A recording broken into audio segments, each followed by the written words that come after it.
All right, let's see what 1,000 rounds through two pistols looks like. Went to the range today and ran these pistols through their paces.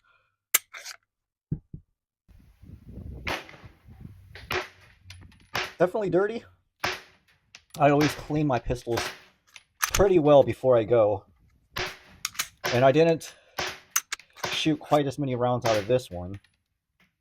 I probably shot something close to 300 rounds out of my M&P Metal. And then I shot something close to probably like 5 to 600 rounds out of the M&P Metal Carry Comp. And then another 100, 150 rounds out of a couple of Glocks that I just wanted to shoot out the range too. So let's see how dirty these guys are. There's the guide rod spring. Not bad at all.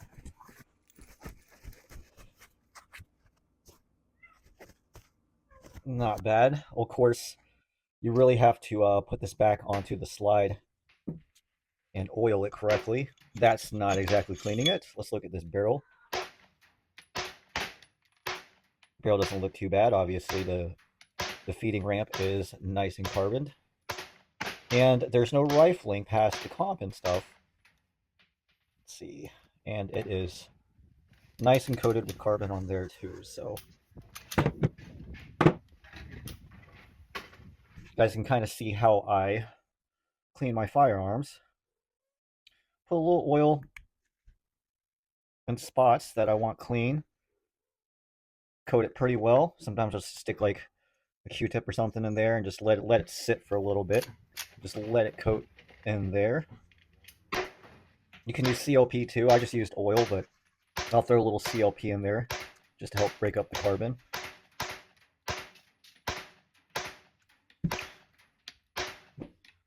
And let's see, I'll throw some CLP on a Q-tip or two.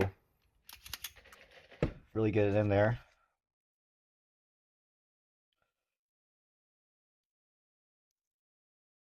It's actually pretty dirty. Not gonna lie, it's pretty dirty. And this is what I do after every range trip. Some of you guys don't like to clean your firearms. However, my question to you would be, why wouldn't you want your firearm to be in the best condition available, right? The way I look at it is if I'm using this as a life-saving device, I want it to be in the very best condition as possible, and that includes a thorough cleaning. And you don't have to clean it, detail clean it. Like, I'm not going to take this entire pistol apart piece by piece. Now, if this were a Glock, I could absolutely do that. Obviously, this is not a Glock, and it's a little bit harder to knock out these pins. You got that trigger return spring right through there, which you have to line up with the slide stop slide release and the actual trigger shoe itself. It's not as intuitive as a Glock for sure.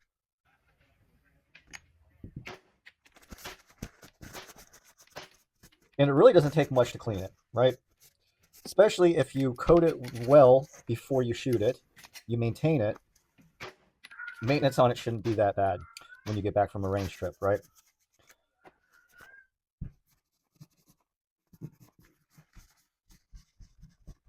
I have a feeling the slide is going to be the hardest part, right? That's pretty much all you have to do for the frame.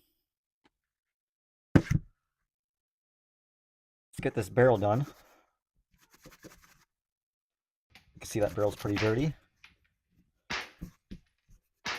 I did clean this when I first purchased it, just to get the packing oil or whatever they use to preserve the metal in the firearm. I don't think I got it all because I don't think that's typical carbon and stuff.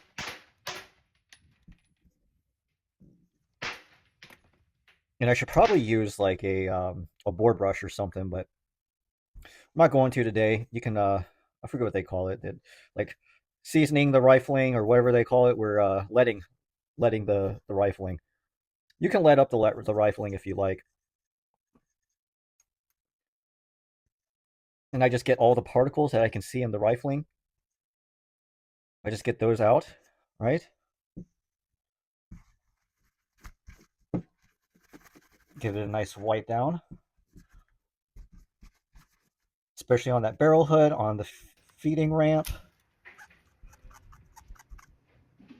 And let's see if I can get this loaded chamber indicator a little cleaner and stuff too. This little piece right here where that blows carbon out onto your optic. Of course, Smith sort of fixed that with the Metal Carry Comp. And I must say, the Metal Carry Comp was an excellent shooter. I had no hiccups whatsoever. I fired um, just about 600 rounds or so of 115 grain Federal Champion. Not the greatest ammo in the world, but it is factory ammunition. It's just standard pressure. Nothing crazy. It ran like a top. It was very smooth in recoil. I did feel a difference between the Metal Carry Comp and the metal. So if you're wondering if the upgrade is worth it, I guess it would be depending on what your price point is for performance. There's definitely the laws of what they call it, the laws of diminishing returns, where you spend more money and you get less and less performance, but you do get that little bit of performance increase. And that comp is nice. It is noticeable. Is it as good as a ramjet? I shot a ramjet with this pretty much side by side, and I could not tell a significant difference between the two. So the comp definitely does what it's supposed to do. And like I said, I felt like I could keep the carry comp down a little bit more than the metal, but I do have an Align Tactical um, thumb rest on my M&P Metal, and I know that does make a difference.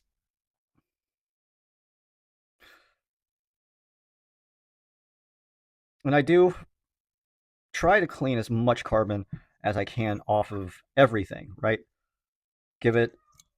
Now I try not to soak into like the little crevices and holes. I really try not to get a lot of lubricant into there. But if you do, it is what it is. Try to dry that up a little bit because I'm going to add another level of lubricant after I'm done cleaning this. And Q-tips are your best friend when it comes to cleaning. I really like Q-tips, and I'll bend, make like a little point like that.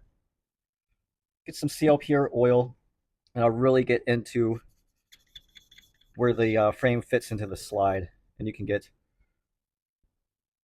some good carbon out of there because that's really what's riding your frame into your slide. So you want that as smooth and lubricated as possible. It is a metal on metal wear part, and I like to lubricate that. I also like to lubricate if you have ports or comps. I like to clean around the port or the comp really well. What this will do is it will keep carbon.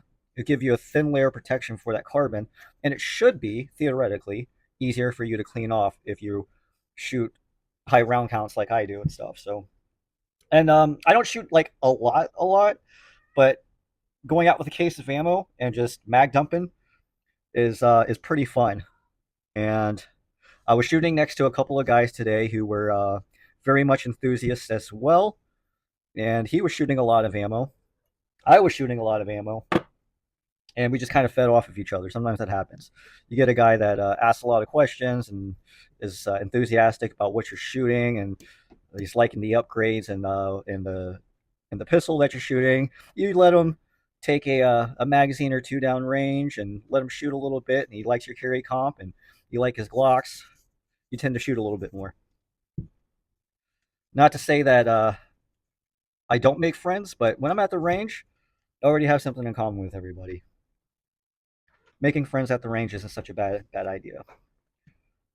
Plus, you might be able to get to try different optics, different pistols that you might not normally shoot. It's a win-win for everybody in my eyes. And then the RSO there, where I shoot, it's down in Avon Park. He is a real nice guy. He doesn't hover over you. He lets you shoot at whatever cadence that you want. He doesn't. You basically police yourself.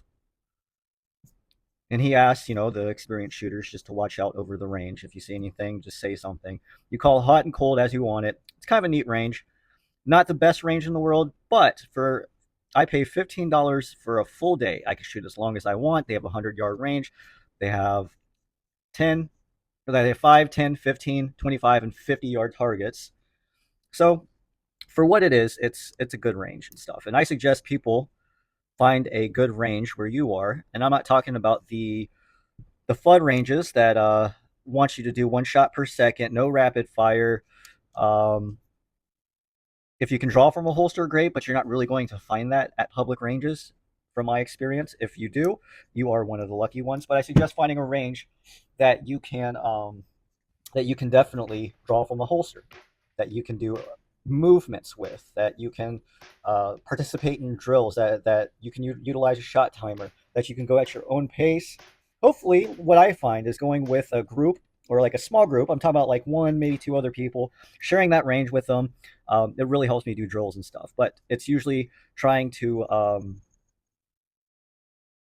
logistically get everyone set up because everyone works, everyone's got different things going on, people are family people, you know what I mean? Like sometimes it's hard to get everyone to go together, especially for an all-day event. Of course, it only took me 3 hours to burn through 1,000 rounds of ammunition, but I was absolutely burning through it. Like I just kept loading magazines. I've got 18 magazines for these two pistols, and I would just load them all up and just load them up all the way and basically mag dump them. So I'm about done with the M&P Metal Carry Comp. Now, I do like to use a specific type of oil just to like, I don't really like CLP as a lubricant.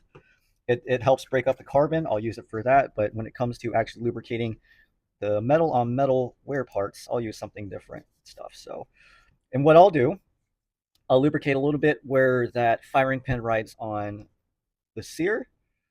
You see how that trigger is initiating that piece right there.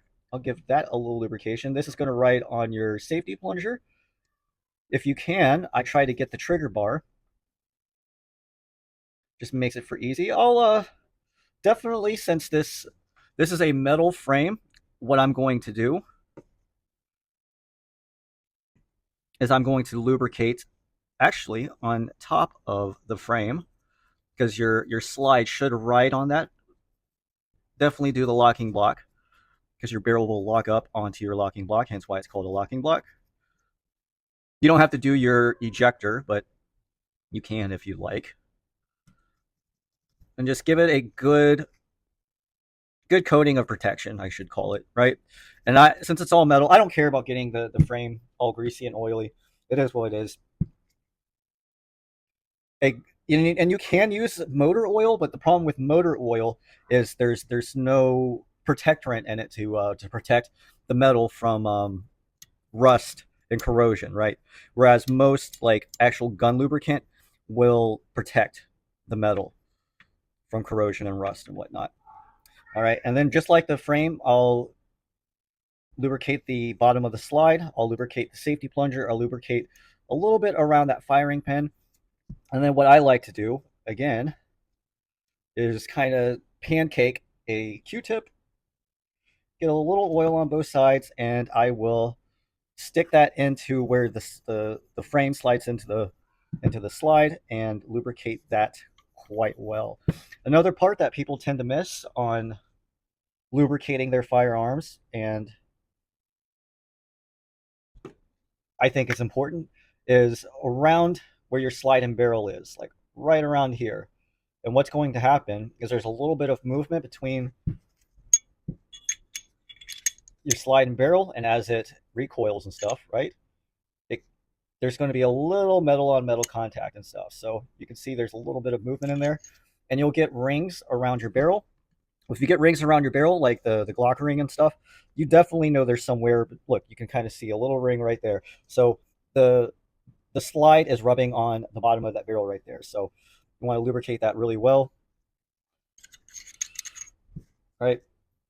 I just go ahead and lubricate everything. I'll even clean off the face, the breech face of my slide.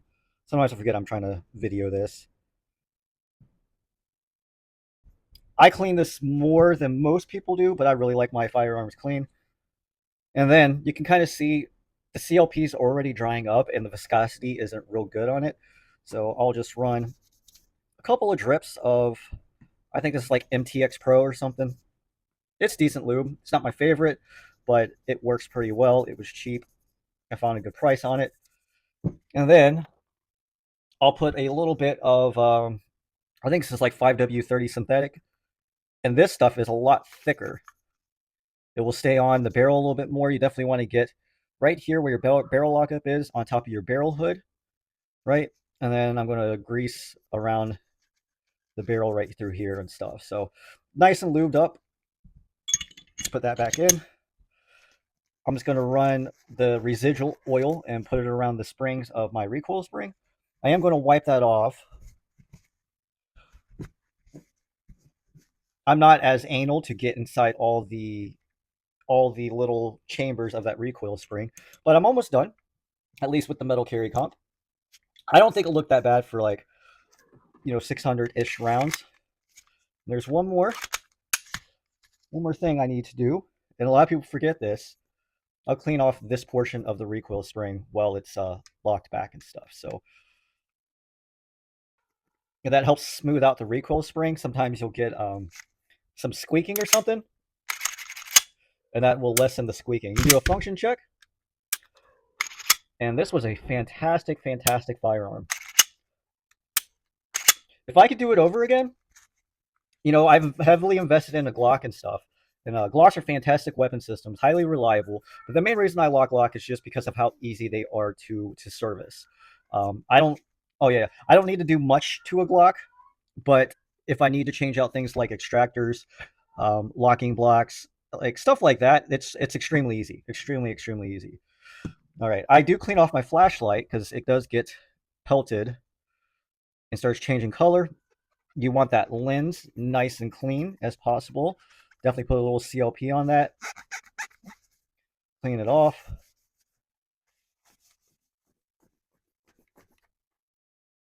You can see all that carbon that I got off of there. It's not too bad, but if you let the carbon sit on your flashlight, it'll harden and it'll be really, really hard to get off. I can almost make my flashlights look new after they're done. You can see there's probably a little burn mark right there, but the main thing is getting that lens clean. You can put a thin layer of like chapstick or something on it too if you're real worried about it. I just clean it after I'm done. And man, that trigger is fantastic. This is probably the best striker fired trigger that I've felt on any pistol, on any striker fired pistol. It's an Apex trigger, and it comes with a kit. You have to change like the safety plunger, some springs, your sear trigger return spring. It's a whole kit, and it's expensive. And honestly, like this factory trigger was fantastic out of the box. The main thing that I wanted, the reset was even weaker on the Metal Carry Comp than it was the metal. This made the reset a little bit better, but look how little take up you have on that. And that break is crispy. So nice. Reset's still a little weak, but man, if this feels like pressing a button, it is so light too. It took off a pound. So this is a 3.5 pound trigger now, whereas my M&P Metal is a 4.5 pound trigger. All right, I'm just going to do this one real quick because I just nearly didn't shoot as much out of this. This one should be an easy clean. CLP the crap out of that. Throw some CLP in there. I think the carbon shows up more on the tungsten frame for sure than it does the Armonite frame. But for those who don't clean their firearms, why don't you clean your firearms? I find it quite relaxing, to be honest with you. I quite like cleaning my firearms. That's the paint, that blue stuff. The factory recoil springs come painted. I believe they are 15-pound recoil springs. I did put a 15-pound Ed Brown recoil spring in that, and I only really utilize that recoil spring when I'm using just 115 grain. If I'm using plus P, I'll use the factory 15-pound recoil spring. And that does make it a lot softer shooting and whatnot. But this was very pleasant as well. I am very impressed by these new Smith & Wesson pistols. If if I weren't so heavily invested in the Glock, I would absolutely learn this platform. I would learn how to maintain it, how to take it apart more proficiently. I would learn like the shortcuts like I do for Glocks on how to, like I said, just field strip it, completely detail field strip it. You can see how dirty that is. It gets really dirty in where the slide and frame meet up. See all that good carbon on there.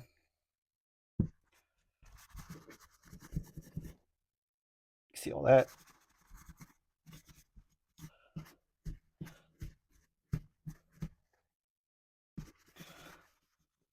And I will say, if you oil your weapon real well before you go to the range, cleanup's going to be so much easier. It really is. So worth it just to maintain your firearm. And you learn a lot about your weapon system as you clean it. I should detail strip this, clean it, because you'll find a lot of carbon gets caked onto other parts, gets into like your firing pin channel. It gets caked into like these little holes and whatnot. It might actually get caked into where your ejector is, or your extractor, I should say. And that all can affect reliability. But honestly, you shouldn't have any issues for about 500 to 1,000 rounds. And if you're one of those guys to say, hey, if my gun can't handle 1,000 rounds without being clean, without malfunctioning, that's your own prerogative. But I really don't like, even if I were out in the field, even if it were shit hit the fan, if I didn't have access to my tools, if I didn't have access to all my supplies and stuff, I would still find a way during my downtime to clean my weapon system, no matter what. That is that is an important aspect of firearms to me, and maybe it was just drilled into me from the army. But I've always been a guy who likes things nice, clean, neat, organized, right? And a clean firearm is a well working, well functioning firearm. Can you absolutely screw something up by cleaning it? You can. More times than not, you won't. And if you do, it'll be an easy fix. If you're screwing something up by rubbing some towels, oil, and Q-tips into your firearm, then you're doing something wrong. But you should absolutely learn what you're doing. You should learn how to absolutely detail strip your firearm. You should learn basically how to change your extractor, your locking block, firing pin, changing your springs. Your springs will absolutely wear out. Springs have a certain lifespan. Well, all parts have a certain lifespan, but springs themselves are only have a few times where they can. The more you wear a spring or use a spring, the less life it's going to have.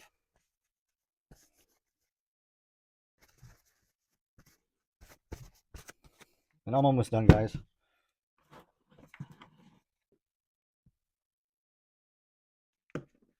See, it doesn't take long. To me, this doesn't take long at all. Where are we at? 28 minutes, 30 minutes to clean a firearm? And that's two of them. So let's call it 15 minutes apiece. And that's from beginning to end. I don't think that's unreasonable at all. Call it 15 minutes per pistol. Obviously, an AR, a rifle, shotgun, a bigger weapon system platform, and the more rounds that you shoot are going to be harder to clean. But it shouldn't be that hard. All right, and on the Smith pistols, look, if this thing right here is down, you're gonna have a dead trigger. I really don't like that and stuff. But they're super nice. I'll give it to Smith & Wesson. They sure as hell know how to make a decent pistol.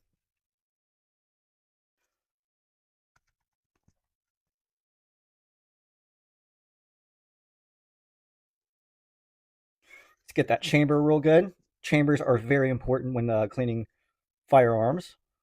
You don't want it overcaked with carbon, right? And let's get some of that rifling cleaned up.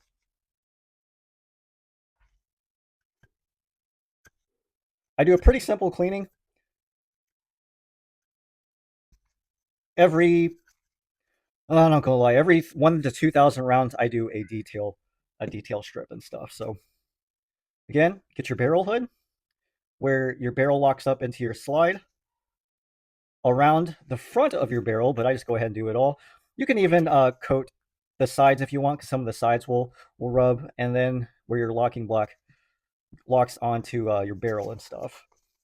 And then in your slide, you can even oil into those little channels where your slide runs into your frame. You can just put a couple drops right there, and that's basically it. Sometimes I'll throw a little oil right on this top right here, but you can see it's all really nice and oiled. All right, take the residual oil, put it on my recoil spring, give that a good wipe off, right?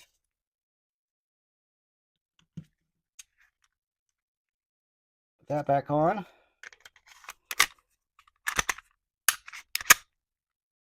Do a function check. Here's this trigger. Reset's better.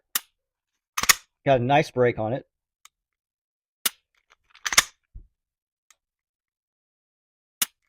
Compared to this break.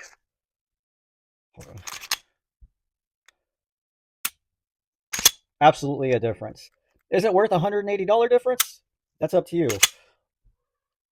But this, again, is the nicest striker-fired pistol trigger I've ever felt in my life.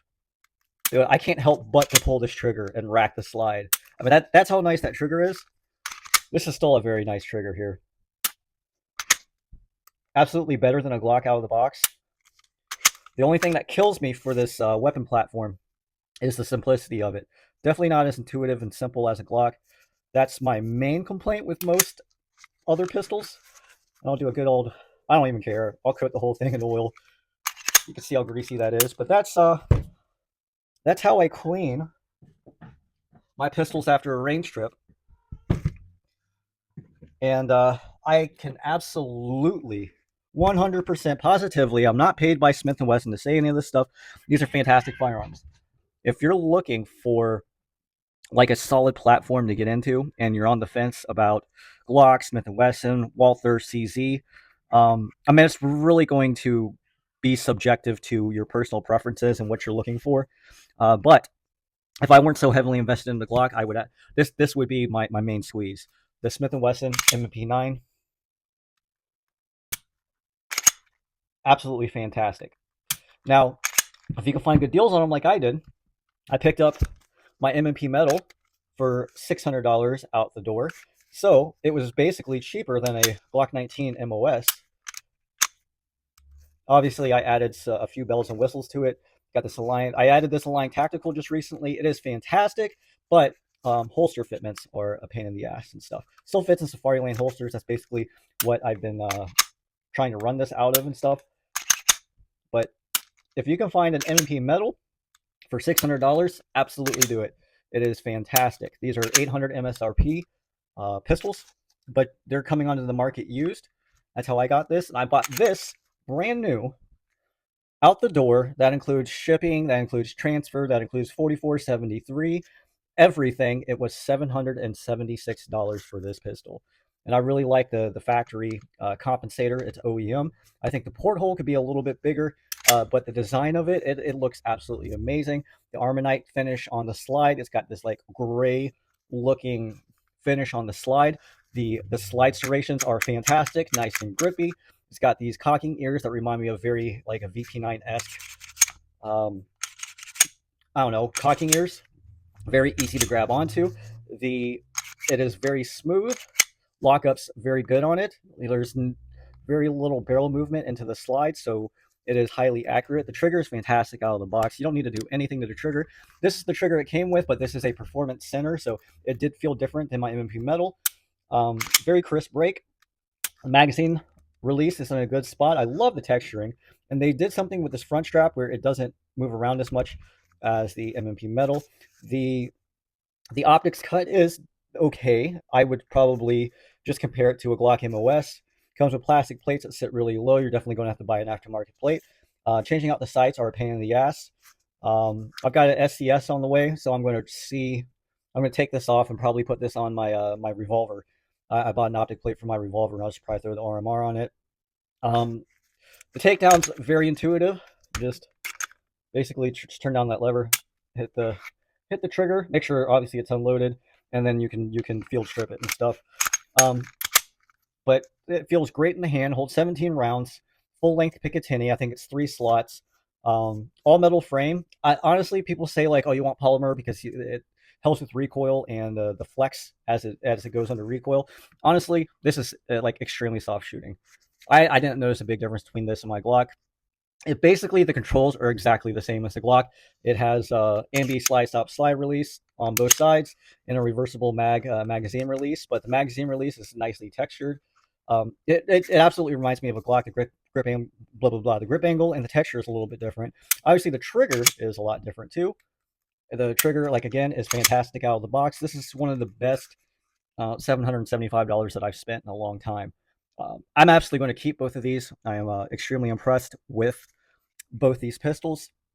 And if I, again, weren't so heavily invested into Glock and Glock parts and the know-how and knowledge how to find solutions to problems and clean and maintain Glocks, I would absolutely just start buying M&Ps. And if I could do this over again, I'd probably still choose Glock. But anyway, guys, that's my video on a few things. What like 600 rounds looks like out of an M&P Carry Comp, my experiences shooting, and just my general opinions on the platform. Is it a good platform?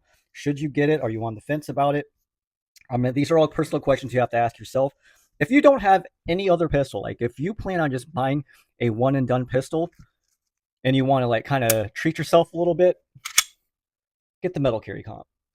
You won't be disappointed. Search around, you can find them for like 800 bucks, I promise you. And 800 bucks for a full metal frame gun, quality, has all the features that you want, even if you're left-handed. Uh, Absolutely phenomenal. I would absolutely suggest buying one if you want to. Now, if this isn't your first pistol and you're just looking for like a fun range toy or something to add to the collection, it's kind of up to you. $800 is a lot of money to spend on like a pistol that you won't be primarily using, in my opinion. But what's kind of nice about both of these guns, other than like the flashlight, the optic, and I mean, other than those things, you don't need to do anything with these pistols.